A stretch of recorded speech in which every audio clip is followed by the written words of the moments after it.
nós vai limpar todo o bairro de Bonaire. Assim, com alguns semanas passadas, o governo de Bonaire acerca-se de bom, com a petição para aqui conosco por assim, em quadro de Covid, sobre a dor de Covid, tudo saco tem bastante gente, não tem trabalho aqui, e está perdendo trabalho também. Então, de quadro aí, nós pôr nos focos para vai a limpeza e pôr atenção na parte higiene do bairro. Assim, nós começamos a papel com o governo, nós papel também com o departamento do governo, a direção, então nós chegamos a entendimento que nós também fazemos uma limpeza integral de todo o bairro.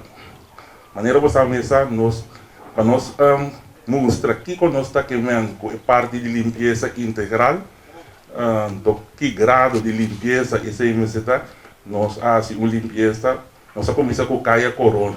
Nós damos na Caia Corona um bom facelifting, então agora que nós acabamos com a Caia Corona, nós vamos dentro do bairro.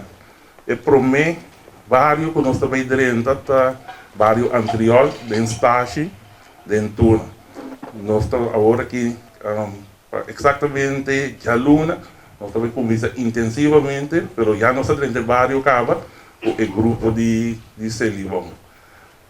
Assim, com a limpeza integral, agora assim com outros stakeholders também, tem quadro aqui, e nós temos a parte de IWO, Integral Way Organização. Essa isso tarefa está bastante para ter contato com os habitantes.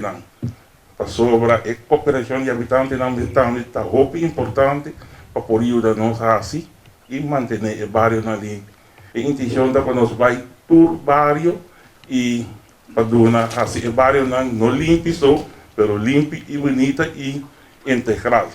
Isso está significando também que nós também pagamos também e curar de casa.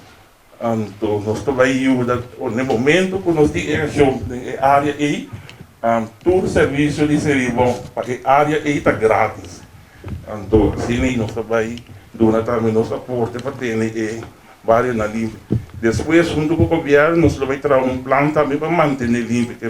Nós também se limpa só agora aqui, então depois, os habitantes não miram se limpam mais. Mas nós também queremos também com um plano para nós por manter o bairro na limpa.